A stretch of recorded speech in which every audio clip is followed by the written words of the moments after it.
I vaguely remember episodes in the Twilight Zone, where the number of people just decreases. Or was it an episode in Star Trek: The Next Generation? I think it was the reality bubble thing. People just start to disappear, and it is as if they never existed. Because in that reality bubble, they just disappeared. So in that particular reality, they never existed in the first place. So that was kind of interesting. And see, we don't have too many sci-fi fans here. There was that episode of Twilight Zone where the kid who's watching TV starts putting his family members into the TV shows. Oh. Which might be the one you're thinking of. Okay. That's why everybody's just like disappearing and nobody knows where anybody's gone to. They start to appear in the on like different shows on the TV, on an old black and white TV. All right. Tak, what was the inverse on that second problem? It's itself. It is its own inverse. So x equals non-negative x? Well, we'll get to it. Okay, so that's the first thing we'll do today. Is I will give you the solution of your homework assignments. I think quite a few people find this one a little bit more challenging than the ones before, and that's probably right. Okay, that's probably just about what it is supposed to be. But if you start early, like last week, and actually work on it, and then ask me questions, on last Thursday, and some people actually came to my office to ask me questions. Some of the evening students in this class stop by my office, during in the morning, in order to ask questions. So that's basically what it takes, to get this one. If you have questions about it, just have to ask questions. So let's go ahead and. Let's see, where is the homework? Right here. So I'm going to do the homework assignment as if I'm just doing it for this class. Right click, save link as, and then we'll save the document, and then we'll open it up and work from here. Okay. All right. And then I'll do the same thing as with a spreadsheet. You can actually do exactly the same trick with a Word document or write a document by opening up a new window on the same document. So this way you can have one window to look at the problem itself or the algorithm itself, and have the other window to look at the solution that you're working on. So that can be helpful. Interesting. It's when I click on the other one, see how the first one changed its view too. Okay, let's see if I can fix that. Should set up a secondary projector. But there are some classrooms where we have multiple projectors. I don't think we need that for this one. Okay, so there we go. The left-hand side, shows the question itself, or the majority of the question, and then the right-hand side shows, the answer that I'm going to type. Okay, so we are given what the precondition is, and we want to figure out what is the post-condition of the entire thing. Okay, we want to figure out what is post 7. So we'll start with pre-2. Okay, there's no post 1 to talk about because post 1 means what happens after line 1. But after line 1, we can get to 2 different lines depending on the condition. So there's nothing, we really cannot say anything about post 1, but we can say something about pre-2, and we can also say something about pre-6 later on. So we'll start with pre-2. Now what I'm expecting is, everybody should say pre-2 equals pre-1 and the condition of the conditional statement. That is because of the structure of the conditional statement. By the time we get to line 2, pre-1 still has to be true because I do not have a chance yet to change any of the variables. So whatever is true in pre-1 still has to be true by the time we are about to execute line 2. However, the fact that we are going to line 2 means the condition of the conditional statement has to be true. Okay? So that's why we have a conjunction and x is less than y, because that has to be true if we are about to execute line 2. Okay? Right, moving on. Then the next thing to do is really just to expand what is pre-1. Pre-1 is Since we're all doing this with a word processor, we can just copy and paste it, and then restate x is less than y.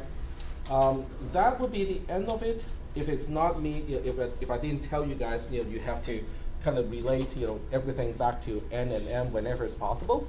So right now, because we know that x equals n, we also know y is m, and we also know x is less than y, we can now establish the relationship between n and m. Okay, so that's what we'll do next. Now the reason to do this is so that later on, if we have to use the forget operation on x or y, this cannot be erased anymore. Because n does not refer to x, m does not refer to x or y, so n is less than m is going to remain throughout the derivation because there's no way for me to get rid of it anymore. We can only get rid of something if n or m appears on the left-hand side of an assignment statement. And since it does not, that means there's no way we can forget it. All right. So that's pre-2, and then after pre-2, we can work on post-3. Oops, post-2. Okay, so we'll work on post-2.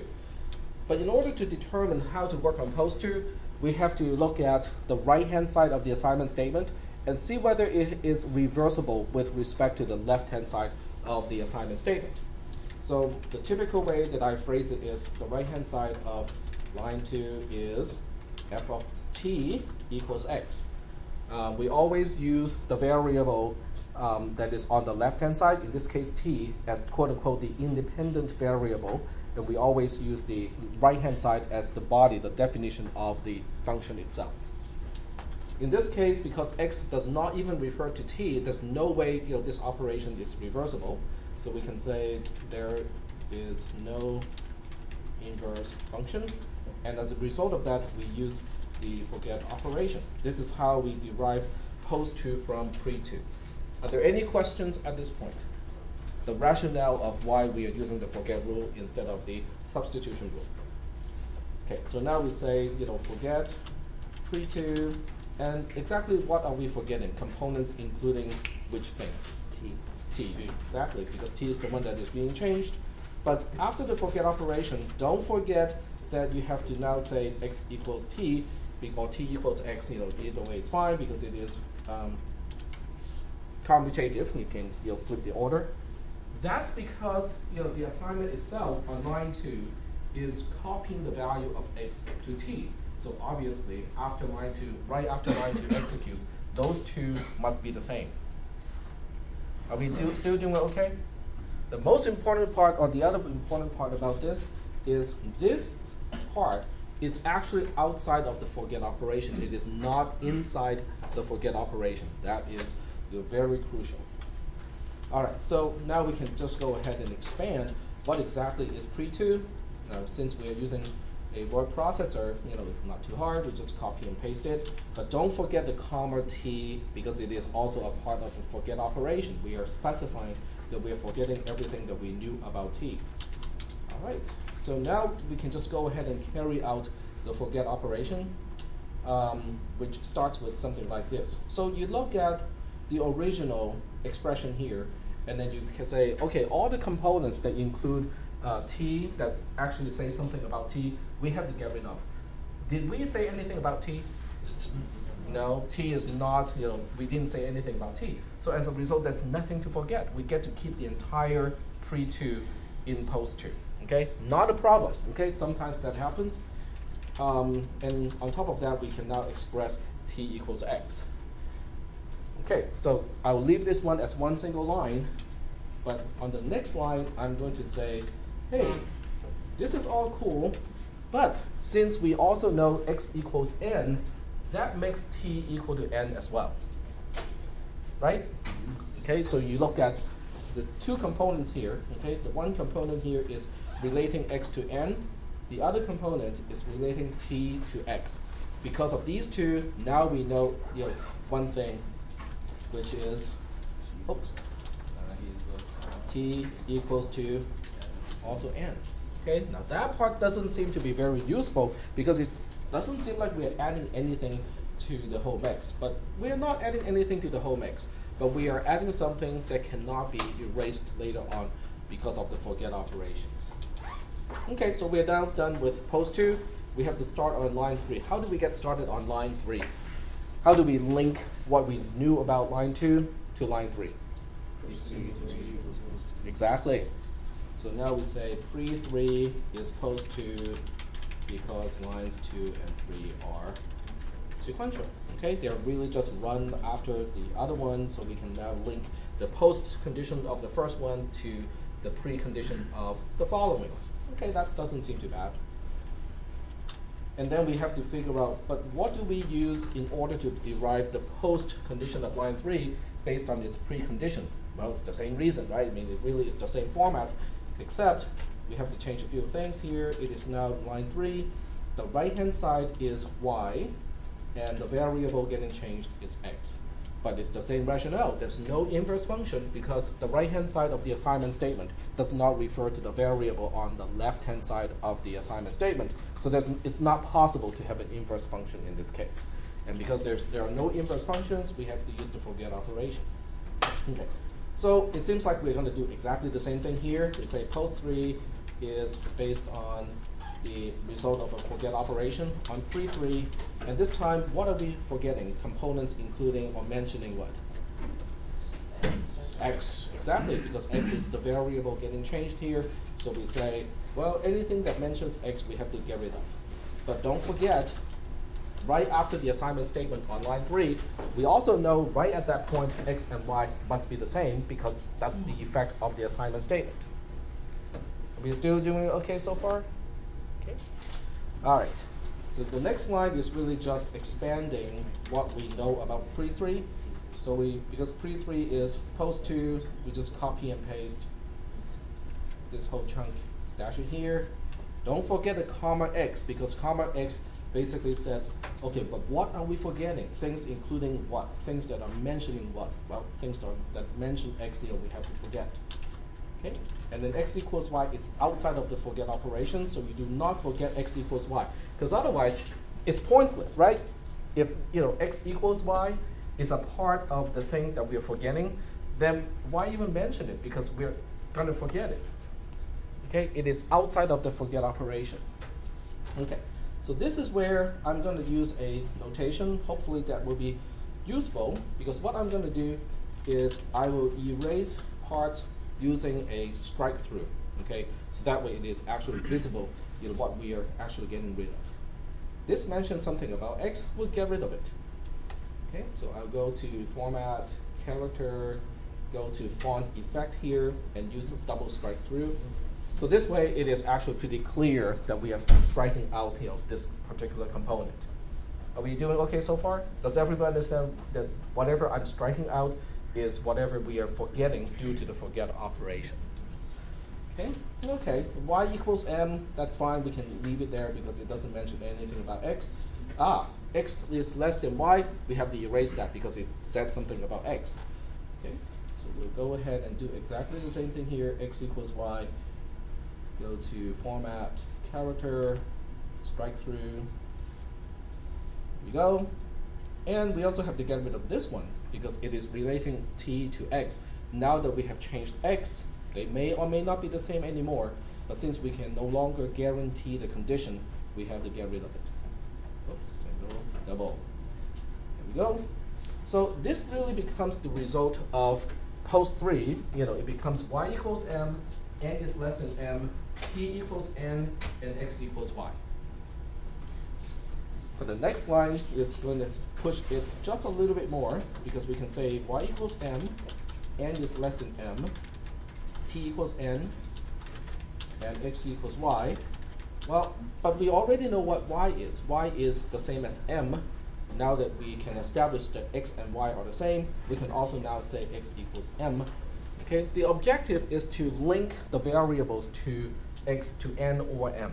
Okay, that is the important part, because that will decouple. So later on, if we have to forget everything that we knew about y, x equals m will not be forgotten, because it doesn't go through y to make the relationship.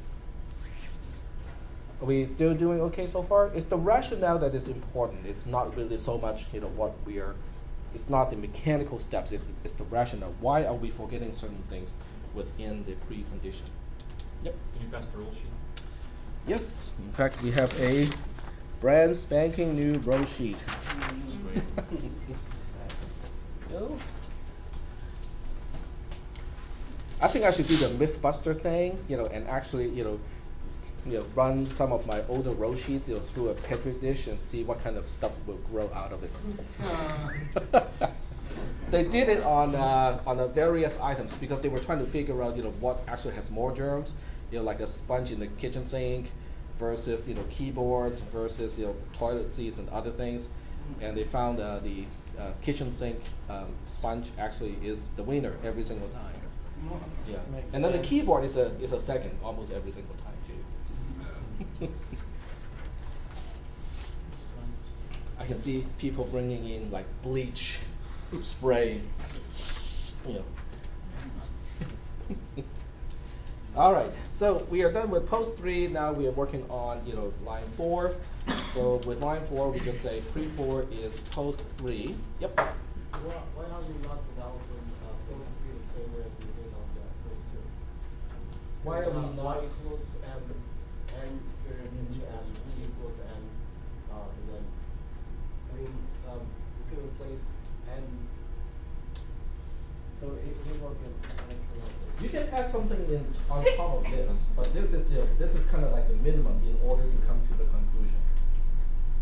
Okay, so you can add some other stuff, that you can infer from what we have already. That's okay, but this is kind of like quote unquote the minimum in order for me to get to the destination that I want to show you.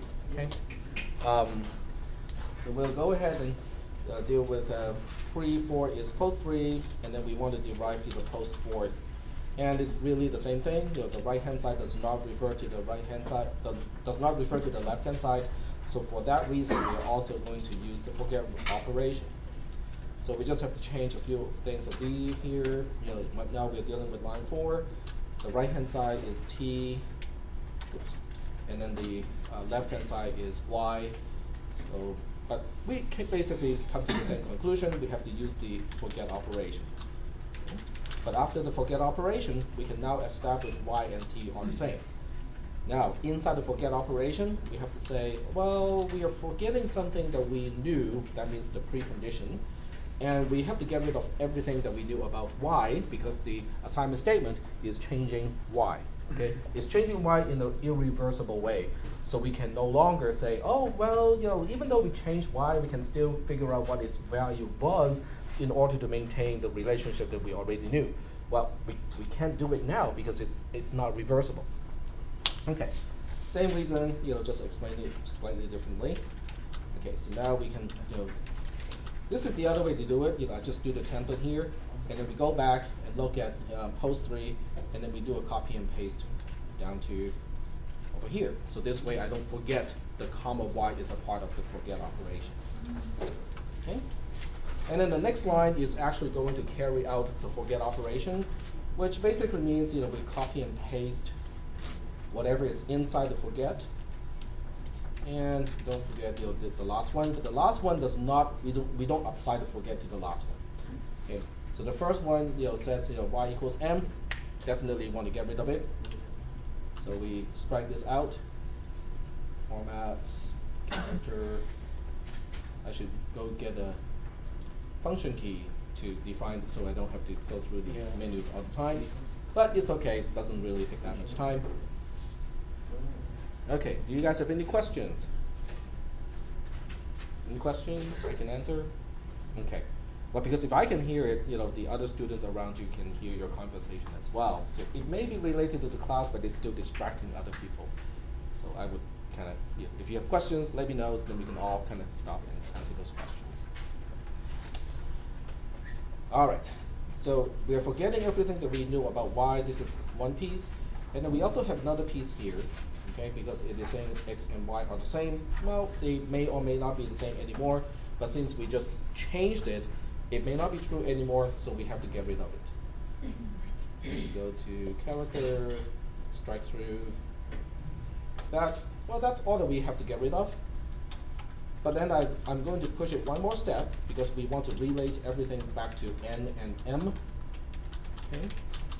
Y equals T is fine, we can keep it here. But because we also know what t is, t equals to n, we can now establish and say y also equals n. Are we doing okay so far? And that's it. Okay, this is the end of the then branch. Now we can start to work on the else branch. The else branch is a lot easier because it is just starting with pre-6.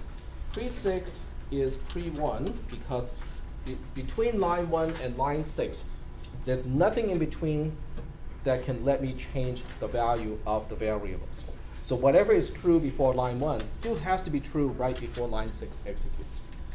But on top of that, we also know the condition of the conditional statement is false because otherwise we would not be we would not be executing line 6. So the next step is really just to expand all this stuff here. So I'll just say x equals n, y equals m, and x is greater than or equal to y, because it is just the negation of x is less than y.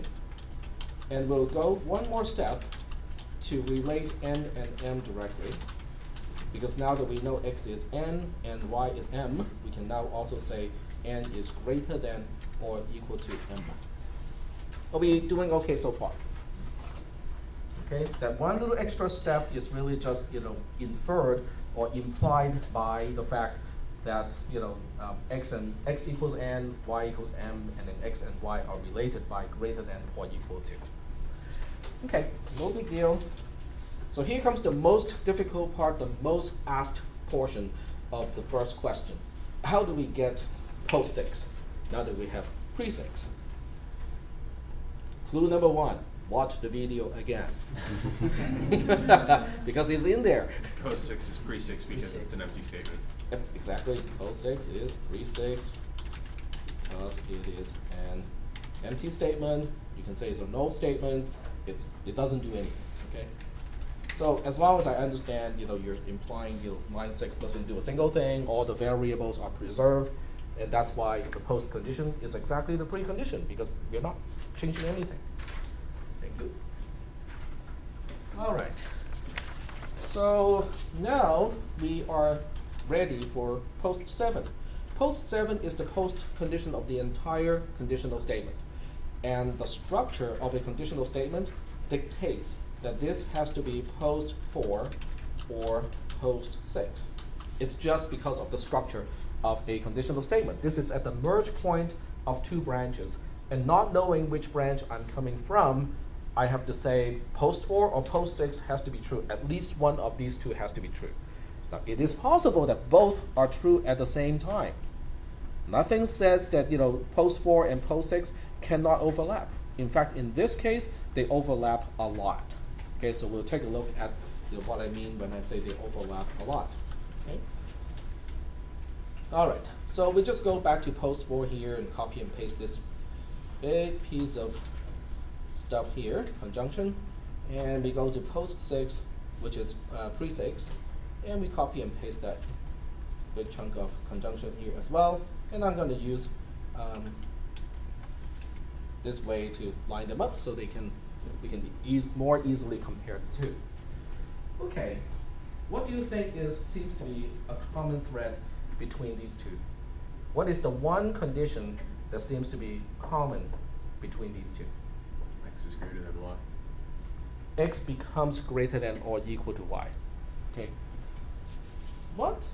I don't see it here. I mean, if you look at the first bunch of conjunctions, there's nothing says that x is greater than or equal to y. How do we know that? Because x is equal to m, and t is equal to n, and y is equal to t. Exactly. It's because x relates to m. Okay, x and m are exactly the same. So you can basically say x can take this place, and y equals to n, and n is t, so y can actually take this place. So we end up with y being less than x. Y is less than x implies y is less than or equal to x. Okay, that implication works because if the first one is true, the second one has to be true. That's what implication is doing. Are we doing okay so far? Okay, well that's kind of cool. I mean, we are making x always greater than or equal to y after the conditional statement. But I can do that pretty easily. Yep. Okay, so if you said y is less than x, right? Y is less than or equal to x. Okay, so that would imply that y is less than x, not the other way around. No, the other way around. Y is less than x implies y is less than or equal to x. But isn't y is equal to or less than x more, and y is less than x less? Is That's y? right. But in a implication, that's the way it works. Okay, we kind of talked about this a little bit. This is implication, right? So when you have an implication, okay, let's try to remember the truth table of implication. We have condition A, we have condition B, and then we have A implies B. Okay, so implies is really just another Boolean operator, just like conjunction and disjunction. It's really a Boolean operator, or at least this is one way to look at it. Okay, true, true, false, false. Where A can be true, false. B can be true or false. Okay. When A is true, B is true. A implies B is in fact a valid statement. It is a true statement. If A is true, B is false. That's the only time that we say this is false. And then we have false, true being true here, false, false being true here. All right. So now, getting back to what we are talking about here. So I'll just spell it out so we know exactly what we are talking about here. So I'm saying x is less than y implies x is less than or equal to y. So the question is, well, does that work? I mean, is this a sufficient condition for that? That really is the question. What do you think? Yeah. It meets all the requirements, right? If x is less than y, x is less than or equal to y has to be true. I cannot make the second row happen. In other words, I cannot make x is less than y, but not x is less than or equal to y. And that means, x is less than y truly implies x is less than or equal to y.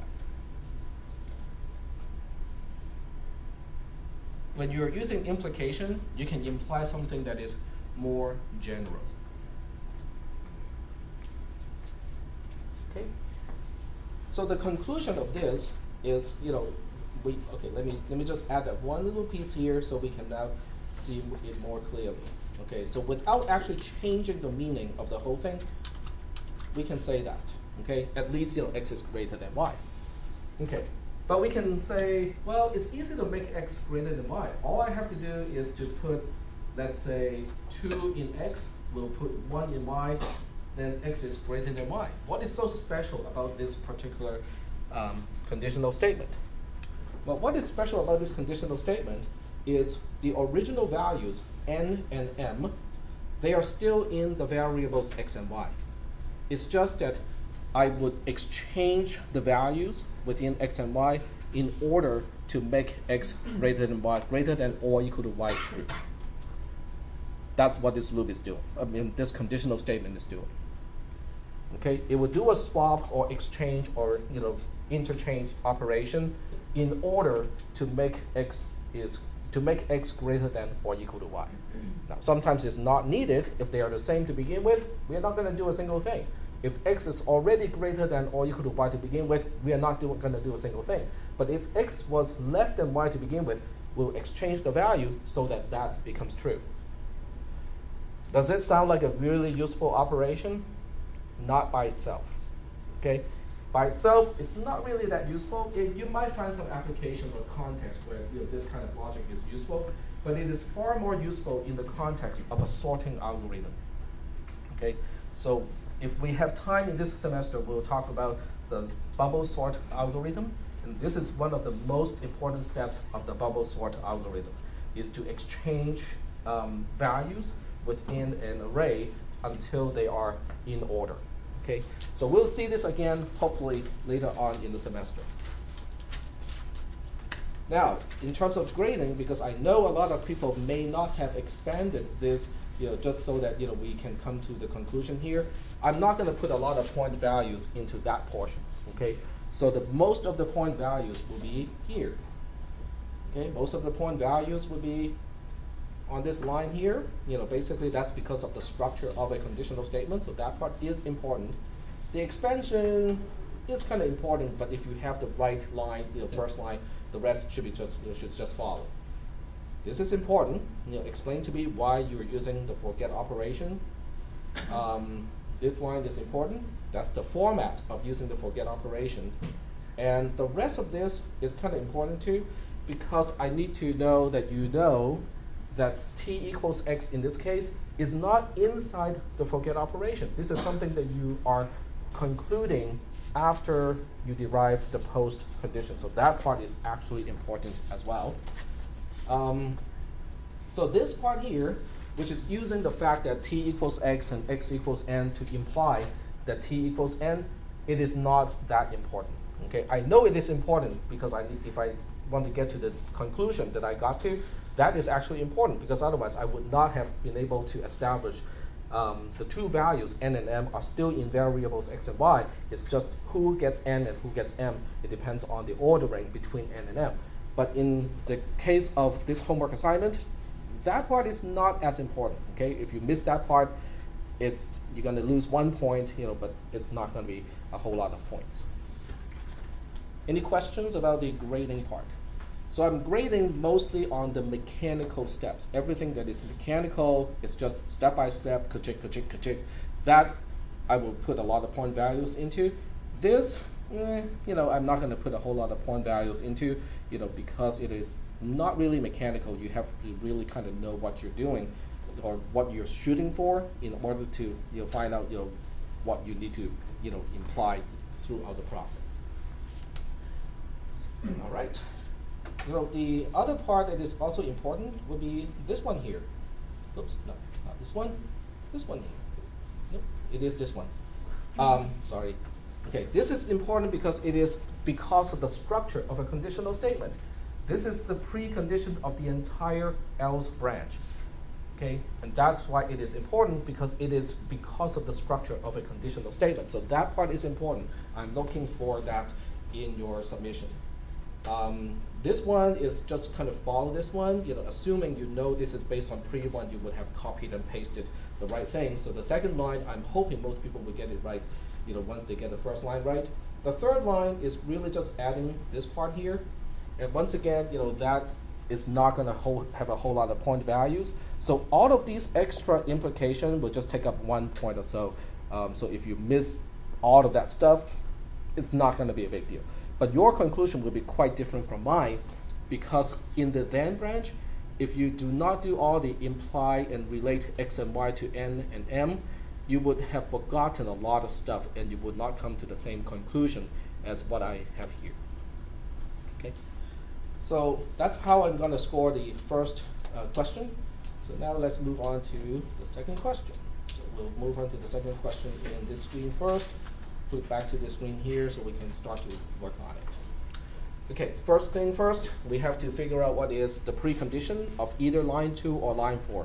Now, just because we read from top to bottom, I'm going to start with line 2. So we'll start with pre-2, and pre-2 in this case is based on pre-1. And the condition is true in this case, because otherwise I would not be there about to execute line 2. And the next step is really just copying and pasting.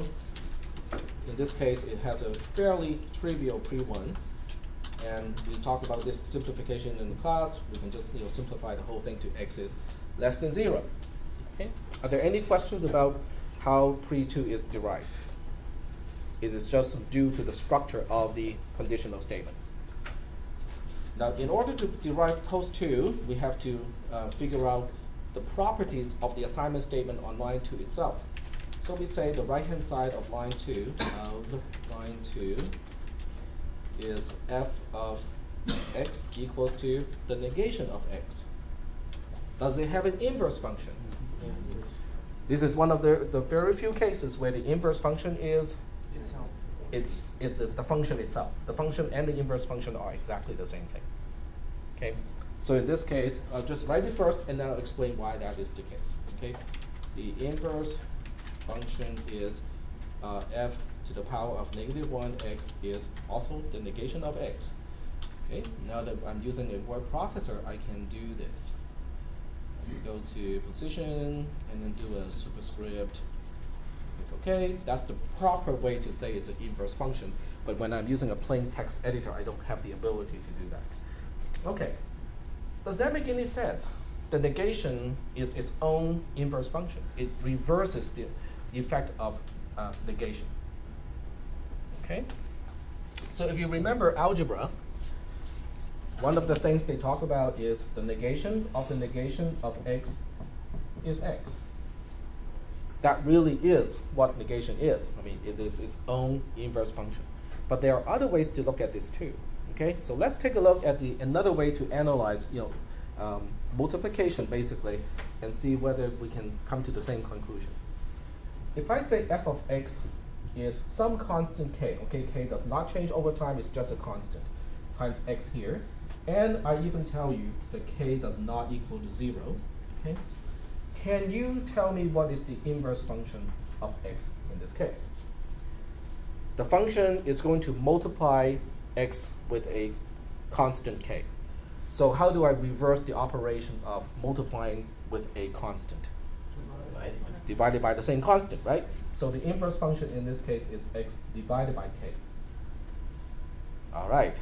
So are we seeing any type of relationship between this and negation? In the case of negation, what is k? Negative 1. Okay? So you multiply by negative 1 in the original function, you divide by negative 1 in the inverse function. But divided by negative 1 is really the same thing as negation itself. So that's the other way to look at this and still come to the same conclusion. All right. But if you get this part wrong and everything else is wrong because of this, you will get a minor deduction, but I'm not going to say, oh, since you get this part wrong, everything else is wrong, I'm going to take all the points off from here on. Okay? Because that's really not the whole point of this exercise. The whole point of this exercise is can you go from one step to the next? If you have one step that is incorrect, it's okay. If your next step is still reasonable based on follows the logic, then it will still be okay. You still get most of the partial credit for this. Okay, so pose 2 is going to be, I'm not done here, because an inverse function is there, we use the substitution operation. So even if you figure out the inverse function wrong, but you still come to the conclusion, there's a inverse function even though it's incorrect, and you're still using the substitution operation, that means you're still understanding the concept when to use the substitution operation, and that's why you still get most of the partial credit in this case. Okay, so we have pose 2 here, and pose 2 is the result of applying the substitution operation. On 3-2, we look for all occurrences of the variable on the left-hand side, which is x here, and we replace every single one of those with the inverse function applied to x. And then the next line is really just an expansion of what we are talking about here. This one is really easy because all we knew was x is less than 0, and nothing else. And then the inverse function is the negation of x, like that. So after the substitution, we end up with the negation of x is less than 0. This is all that I'm looking for, but if you want to do one little step here to basically say, but that really is just saying x is greater than 0, it's better, but I don't need that one extra step. You don't get extra points for it? No, but it's nice to have that one extra step because now you can actually see it and say, okay, so the then branch will result in x greater than 0. Okay. All right. So that's the end of the then branch. Now we work on the else branch. The else branch in this case, once again, is an empty statement. So we pretty much just work with use the same rationale here. So we say pre4 is pre1. And the condition is false. Okay, so x is less than 0 is not true. And then we can say, what is pre1? Pre1 is true. Not x is less than 0. It's saying x is greater than or equal to 0. Remember the equal, okay? And then we can simplify this just to x is greater than or equal to 0. Now, post 4, once again, is an easy one because we say post 4 equals pre4 because line 4 is an empty statement. You can say it's an empty statement, you can say it's a null statement, they really mean exactly the same thing. Nothing to do on line 4, basically. Okay, so now we have post 4, which is the post condition of the else branch. We have post 2, which is the post condition of the then branch. We can work on the post condition of the entire conditional statement. So we can say post 5 is post 2 or post 4. This line is important because the significance of this line is it is because of the structure of a conditional statement. Okay, that's why it is important. And then the next line is really just expanding these two. So we end up with this being in post 2 and this being in post 4. And once again, oops, I flipped the operator, didn't I? I should say or. Okay. This one is even more fun because I can actually just combine these two and say X is greater than or equal to 0. X is greater than or equal to 0. Cool. Oh, but hold on a second here, Tack. I can make X greater than or equal to 0 with one single assignment statement. X gets 0, right? So what is the whole point of going through this conditional statement? Let me just do one little thing, okay? I'm just going to do one little thing, and then you will see, oh, so that's what it's doing. It's taking the absolute value. Yeah. But this conclusion doesn't say it is an absolute value of the original value. It is just saying X is greater than or equal to 0. That's because the precondition is too simple, okay? If I just add one more piece to the precondition, then you will start to see, oh, so the n value of X is related to the precondition this way. So I'm gonna work on this a little bit here. Okay, and what I'll do is I'm just gonna copy and paste the whole thing here so that I don't accidentally modify the original answer. So I'll copy and paste and then change the precondition just a little bit, okay? I'm changing it just a little bit. Instead of saying it's true, I'm just saying X equals n, okay? That's all I'm saying. What I'm doing here is I'm establishing the original value of X being n, okay? And I want to see how the value of X may get changed throughout the conditional statement. And we'll then take a look at, we'll compare the original value of n versus the value of X after the entire operation. Then you can clearly see, oh, so it is taking the absolute value of n. Okay. All right, pre2 is no longer just true and something. It is actually X equals to n, and X is less than 0. So I cannot do the simplification anymore. In fact, I can just push this one more step and say n is less than 0. Does everybody understand how I can add that one little piece and say n is less than 0? Because X and n are the same, X is less than 0, so now we also know that n is less than 0. Okay, no big deal, okay? The inverse function part doesn't get affected. The only part that gets really affected is the precondition itself. So I'll just go ahead and do the copy and paste into here.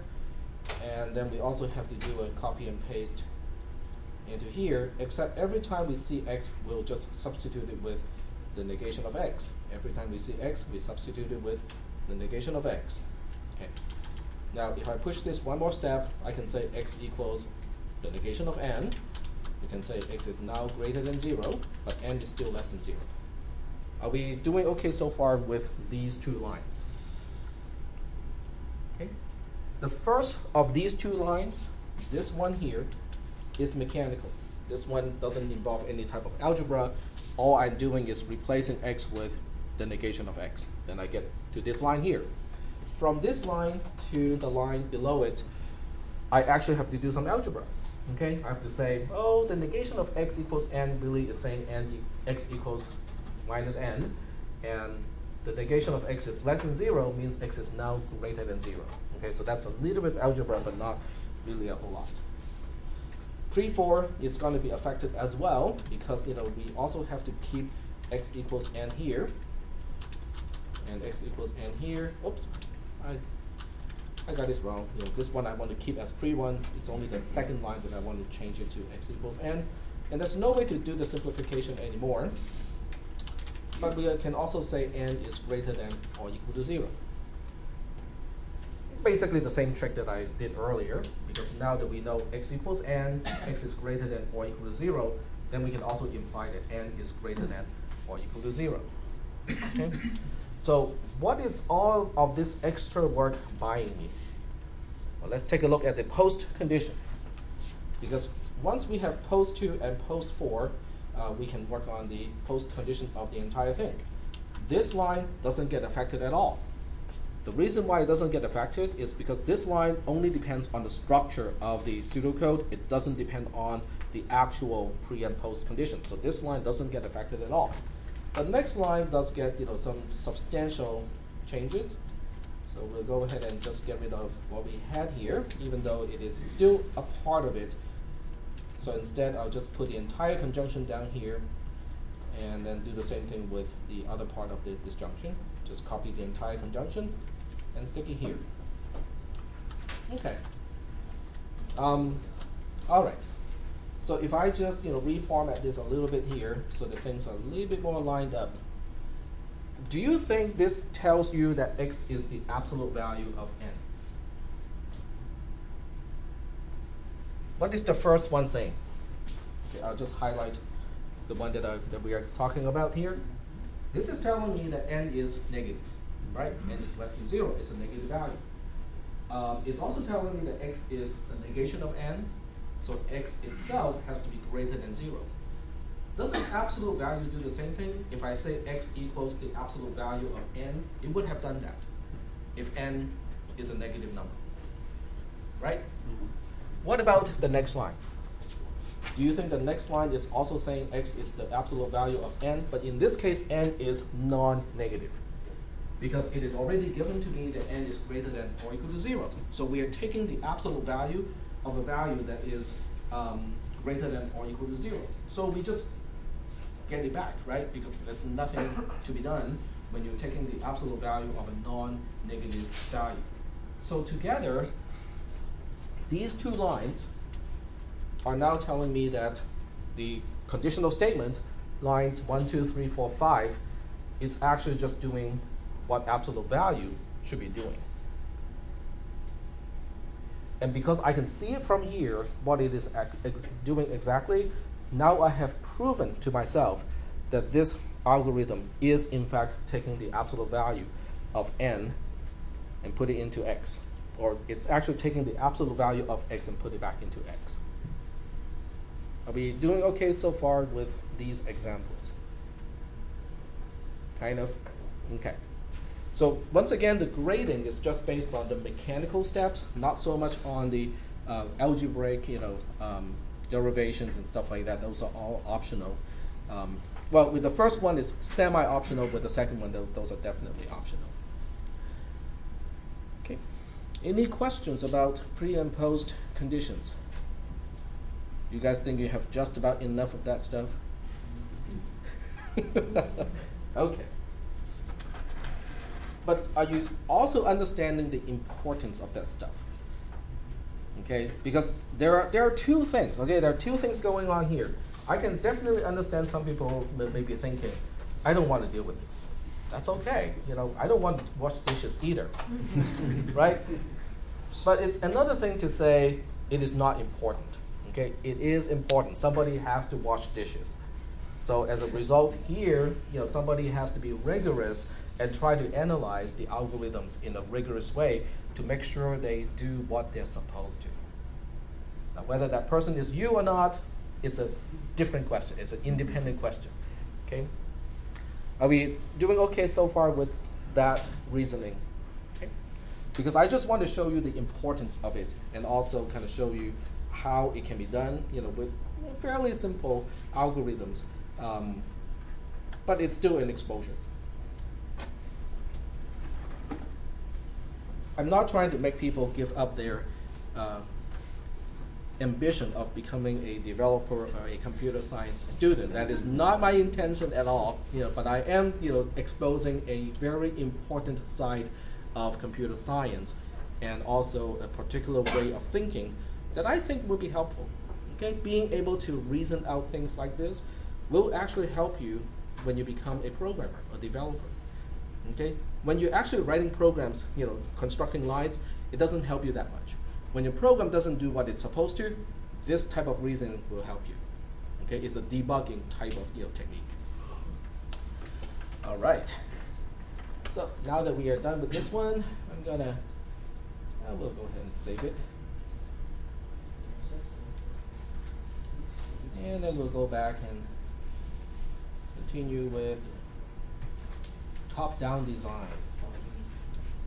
All right, so top-down design is topic 6. Well, it's reminding me about exam 1, so let me ask you guys, do you have any questions about exam 1? It is excluding pre and post conditions, but including nested statements.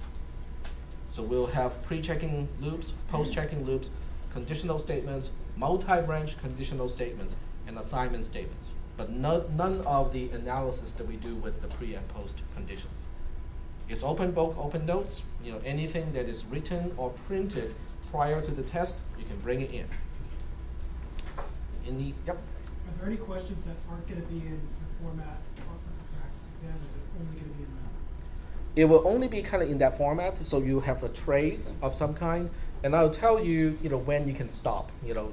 After 2 updates of a particular variable or something along that line. Sometimes I might, change the condition to after you reevaluate the condition of line blah 3 times. Okay, go ahead and stop. Okay, but there will be like an indicator when you can stop, but it will still be a trace. It won't be a pre and post condition kind of derivation. There will be at least one question that has some kind of analysis in it, which is, okay, I want z to end up with this value. How can I make that happen? Okay, so there will be one question at least, with that kind of nature. Okay, it's open book, open notes. You can, the exam itself is still individual, but you guys can study together to come up with, the material that you bring to the class for the exam. So you're more than welcome to study together and decide, what kind of, notes you want to write in order to get ready for the exam. Okay. Any other questions? I don't think you need a calculator or dictionary for this kind of a test. But, I never know for sure, but I think, none of that should be required. All right, so with no questions about the exam, okay, we'll go ahead and continue with the top-down design topic. You can upload that. Sure, we'll do it. It's all in the video. You can watch the video and just recreate, the whole thing. Did you post Thursday's video? Hmm? Did you post Thursday's video? I did yesterday. I forgot to do it before. The good thing is it was still there. All right, so let's see. Pre and post condition, drag and drop. Okay. I think some of the other professors, would comment and say, I'm setting you guys up for failure. Because as far as I know, none of the other professors would actually do screen recordings and also upload documents, that I create on the fly. So if you guys are so used to this and go, I don't have to bring anything to the class because everything is recorded, I just have to kind of watch what's happening, it's not going to be the same in the other classes. When I took classes, I think I told you guys already, my professor would typically bring in a big, huge pile of transparency sheets, right? Each one with densely written text and diagrams and whatnot. So the professor would slap it onto an overhead projector, blah, blah, blah, blah, blah, blah, shoot through the entire thing and go, next slide. And the whole class would be like frantically trying to copy, everything down on a piece of paper. But we were not smart enough to figure out, that we should multitask. So you get the first third of it, I get the second third, and the other person would get the last third of what is on the slide. Then when we combine all our notes, we get the whole picture again.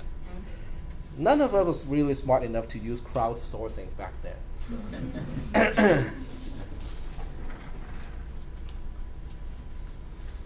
All right, so top-down design. Top-down design is kind of an interesting topic. On the other day, we already talked about the rationale of top-down design. It's because we can only focus on so many things at the same time, okay?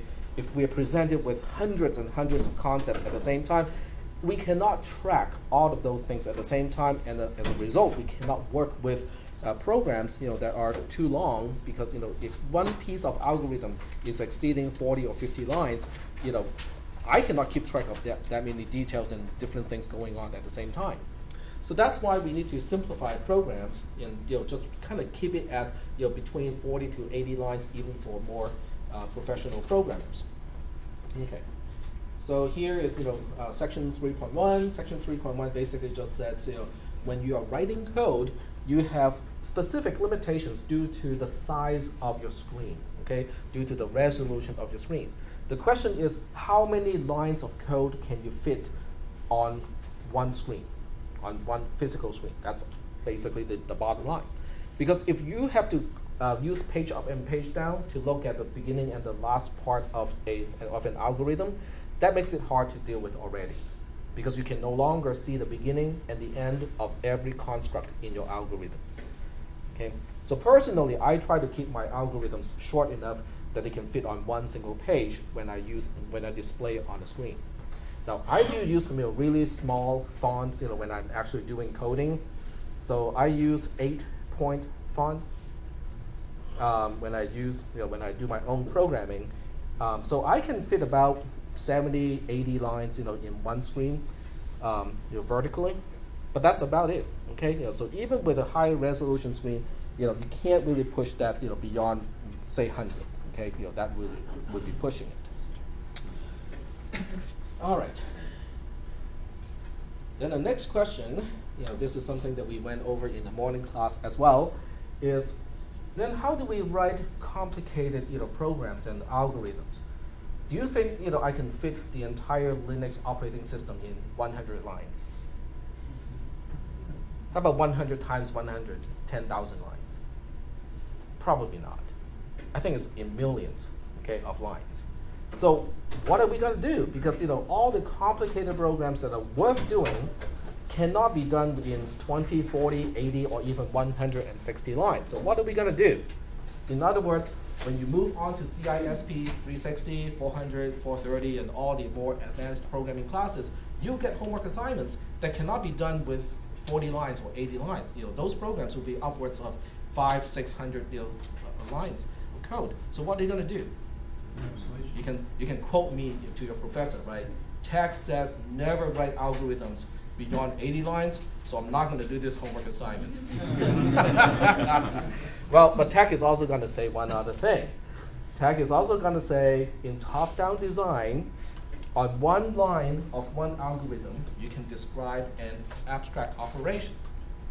And that abstract operation can be explained later on in another algorithm. It's just that when you read a map, okay, when you read a US map, you see all the states, right?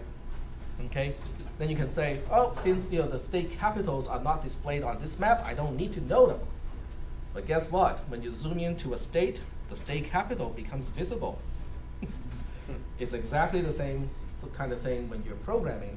You want to hide the details at the top level, but when you click on a abstract operation, an abstract operation is really just an operation that you describe what it is, but you don't explain how to do it. Okay, that's just abstract because you're losing the details. You're basically losing the detail of how to get it done, but you're still describing the most important part, which is what does it do. Okay, does everybody understand the differences between the what versus the how? Okay, so yep. So it's kind of like a library where you would have the library which contains, and you say, or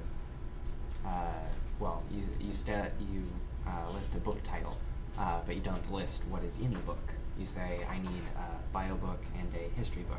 Right. But you don't say, Well, in that example, you can only go down, 1 or 2 levels. Yeah. But in the case of a map, you can go down, a lot of different levels before Yeah. you get to the street level, and then you can see individual houses in Google Map. So the map analogy works a little bit better because now you can go down, different levels. So once we start to conquer, solar systems and galaxies, our map will get even bigger. But you know what? We can handle it because we can now use the top-down design concept and say, Are we talking about the Andromeda galaxy or the Milky Way galaxy? Yep.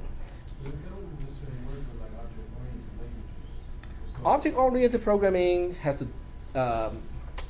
it has an orthogonal way of looking at things, so it is not conflicting with top-down design. In fact, if you look at object-oriented programming, it does have top-down design, and that has to do with the relationship between classes, inheritance. right? Inheritance.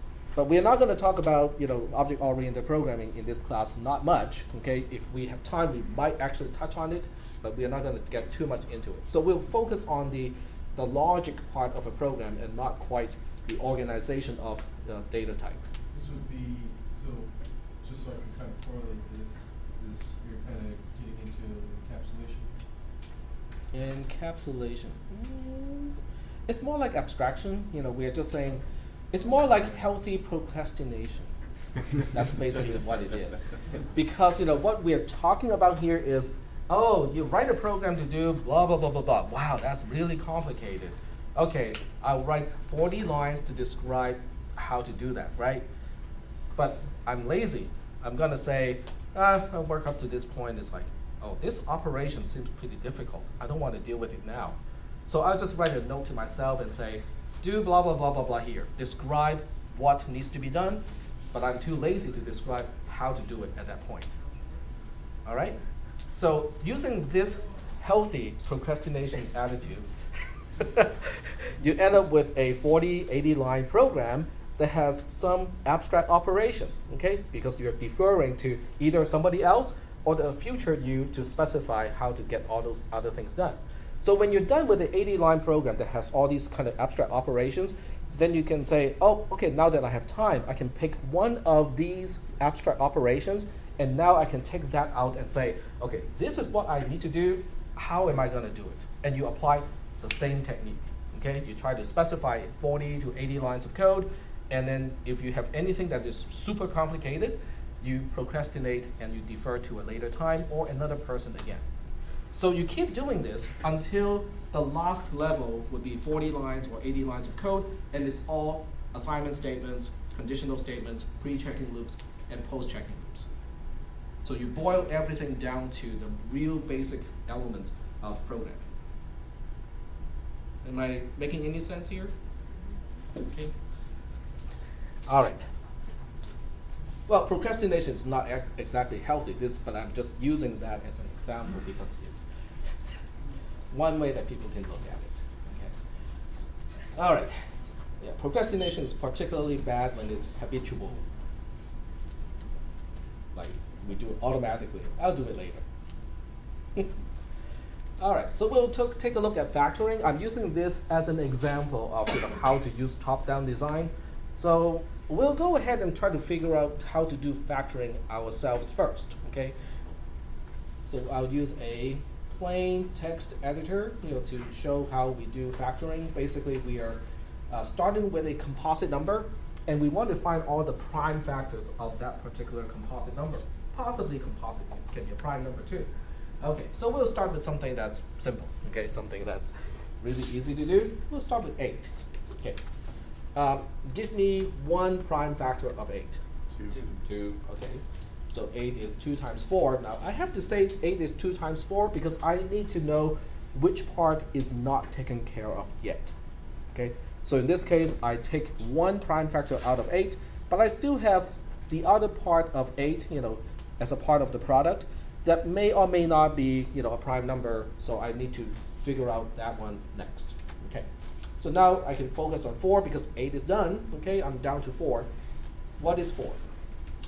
It's 2 times 2. Now the second 2 is actually not a prime factor that I figure out. It's really just 4 divided by 2. Okay, so the second number is really not a prime number. It's not a confirmed prime number. It's really is just the remaining portion. Okay, so the next one I have to deal with is 2 itself. So I can say 2 is a prime number. So it is a product of itself and 1. It cannot be expressed as smaller prime numbers or products of smaller prime numbers anymore. Okay, so now we have 1 left. And then we can say, okay, we cannot continue this operation because 1 is not even a prime number itself. I cannot factor 1. Okay. How many people know that 1 is not a prime number by definition? Some of you, very good. But 1 is not a prime number. Okay, so this one is done. We'll try the next one, which is 91. I try 91 because 91 is not obvious. Okay, because all the usual tricks that we use doesn't work on 91. What are the tricks that we use, as humans? Well, we look at the least significant digit, in this case 1. If it is 0, 2, 4, 6, or 8, we know the number is a even number. It's divisible by 2. This one is a 1, it's not divisible by 2. And then we have another trick for 3, because we can add up all the digits of a number. In this case, it's 9 and 1. If the sum of digits is divisible by 3 itself, then the number is divisible by 3. In this case, we have 9 plus 1, which is 10. 10 is not divisible by 3. It's not a multiple of 3. Okay, so it's not divisible by 3. We have tricks for divisible by 5 too, right? 0 and 5. Okay, if the least significant digit is 0 or 5 is divisible by 5, doesn't work out this way. Some people even have a trick for 11. It works all the way up to 99. If the two digits, if the 10 and the unit are the same, it's divisible by 11, like 11, 22, and so on.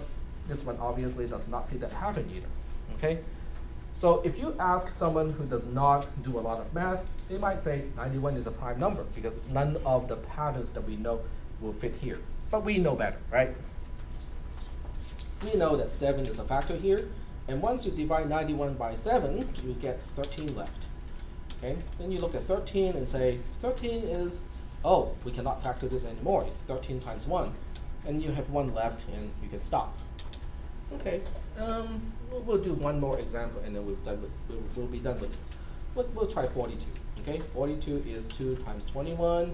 21 is 3 times 7. And then 7 is 7 times 1. There are no more factors anymore. It is its own factor. And then we are down to 1, and we're done. Okay. And we'll try just one more.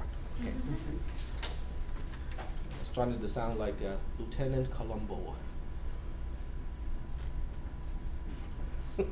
Only older folks know what is Columbo.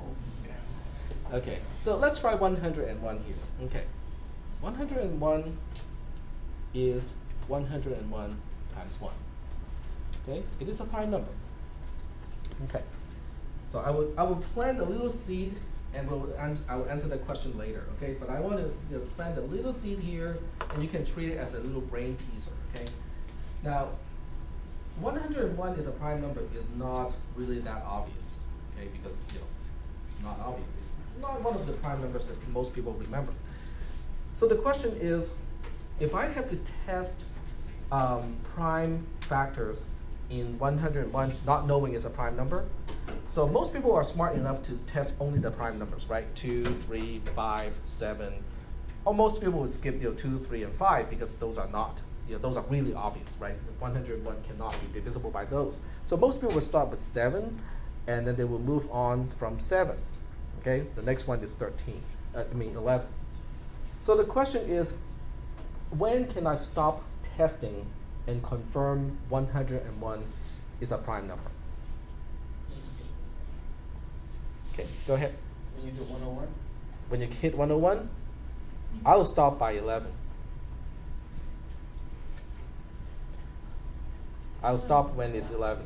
I would say it depends on how many digits the number is. Okay. Because the bigger you get 2 numbers like 23 times. I will try up to the number where the square of the number is greater than or equal to the number that that I need to find the factor of. It's only up to the square root of the number. So in this case, 101 has a square root of approximately 10 point something. Okay. So once I test 11, I have a conclusion and say, it's a prime number. There are no factors. Okay. So it seems to make sense, right? I mean, if you think about it, your gut feeling is, it makes sense, okay? If you had a prime factor, one of the prime factors has to be less than or equal to the root of the number. It just seems to make sense, right? But how do you prove that is the case? How do you prove that in any composite number, okay, that is not prime, in any composite number, at least one of the factors, it doesn't even have to be prime, at least one of the factor is less than or equal to the square root of the number. How do you prove that? Okay, I'll present it in another way. Okay, I'm going to present it in the way of this is p. P by definition is n times m. Okay, how do you prove that n is less than or equal to the square root of p, or m is less than the square root of p? How do you prove this? We'll do this later. I will present this one as a brain teaser for the time being. Okay, it makes sense. Okay, because you can try to find counterexamples and you won't be able to. But how do you prove that that has to be the case? You know, no counterexample can ever exist, you know, to prove this wrong. Okay, so we'll do this later. Okay, the technique is called proof by contradiction, and you know, I'm not going to do it now. I will do it later. Okay, because right now we want to focus on the usual way. You know, maybe not very smart, but it will be correct anyway. We'll get the job done. Okay. So when you look at this, do you think the process of finding all the prime factors of a number is structured in a way that we might be able to make a computer do it for us? Okay, it seems possible. Okay, so what I'll do is I will start to derive the algorithm that will do this trick for us. Okay, but I'm not going to give you the entire algorithm all at once. I'll give you, you know, the outline, and we'll work on the outline. Just, you know, we'll specify more and more details, you know, as we work on this. Okay, so this is me teaching you guys how to write programs. Okay, it's really hard to teach how to write programs because it's kind of like teaching you how to write, you know, an English paper. You know, I have to describe the process in my brain, you know, in my mind, you know, actually, you know, figuring out things. That's actually a pretty hard thing to explain. Okay, so we'll start with step one. Okay, step one is really easy. You look at all the examples that we have done here. This one, this one, this one, and even this one here. Do you think something is repetitive here? Am I doing something again and again and again? Multiplication. Multiplication. Well, I'm not even going that far. You know, am I doing something repetitively? It seems that way, right? Then the next question is, am I always getting things done within X many steps? Yeah. But X is a constant. Yeah. So I'm always getting things done in 4 steps, 3 steps, 2 steps. No, because I can give you a number like 1024, and that's, you know, 2 to the power of 10. So it will need 10 iterations to get through. Okay, so the number of iterations or steps is not fixed. Okay, you know, sometimes it's 1, like 101. Other times it is 4, like in the case of 8, or 3 in the case of 8. So it's not fixed. Okay, but yet it is repetitive. So that tells me that, you know, I can probably use what kind of a statement in here. There are 2 possibilities here, but they belong really to the same category. So I'll give you guys 3 choices. One is in a single assignment statement. That's the entire program. The second one is it's a conditional statement. And the third one is it's some kind of a loop. It can be a pre-checking loop, it can be a post-checking loop. We'll figure that out later. Conditional. Okay, if it's a conditional statement, it's still a one-shot kind of thing. Okay, you come in, you can choose which way to go. You do one thing here, you can do the other thing over there. But once you're done, you merge and then you exit. So you're still only doing one thing. Okay, it's just that you can choose which way to do. So it's a loop. It's a loop. Okay, it's a loop because it is repetitive. Okay, we're doing something over and over again. Okay, so the way I describe a loop here to get started with this program is just to say it's a loop. And now we end the loop. Do you think there's a particular condition where we can just say, oh, we are all done, you know, the loop has ended? Can we identify a way that we can, you know, get out? Yeah, I think so. I think we can say, you know, end loop when the number to factor, cannot type, factor is 1, right? That seems to be the common theme, you know, of all the cases here. I'm done with the first step, okay? Now, it doesn't seem very important, doesn't even look like code to me, okay? It's just a loop, and the loop exits when the number of the factor is 1. Well, you know what? That's a good start, okay? It is already a good start because I have identified 3 things, really. I have identified I need a loop, okay? I've identified there's a number 2 factor, and I have identified a condition, okay? When the number 2 factor is 1, I'm done, okay? That's my condition to get out of the loop, okay? So just by this one step here, I'm already pointing out quite a few things. Okay, so in step 2, what I'll do is to use variables to make things more clear, to clarify the algorithm. So I will start to use names, specific names, like n is the number 2 factor. Okay, instead of the number 2 factor, I'm just calling it n. Okay, it's more concise, it's more specific, so that's what we're gonna do. Well, that's fine. I mean, that seems pretty easy. Loop n loop when n equals 1. Woohoo! Big deal. Well, we are actually making progress here. Okay. Okay. So, but n doesn't start with 1, does it? N starts with 91, 42, 8, 10,024, and so on and so forth. So how can we get it down to 1? What happens with each step in each example here? Okay, so just tell me in English. Tell me what happens in this line. What did I do on this particular line? The prime 42 factor. by 2. We find a prime factor of the number that we are factoring of n, and then how do we get to 21? We divide the number We by- divide n by the factor that we just found, and that becomes the next n. Wow. Well, that's actually a very important step because now we can actually start to describe what is happening inside the loop. So now we have step 3 here. So step 3 is basically just saying, oh, but how do we process n within each iteration, within each step? So we can now say, yes, it is a loop. We're doing something repeatedly. But what we're doing repeatedly seems to be something like this. Okay, I'm going to use English to describe it. So we are finding a prime factor, and since we'll call it f. Okay, so the prime factor is f of n.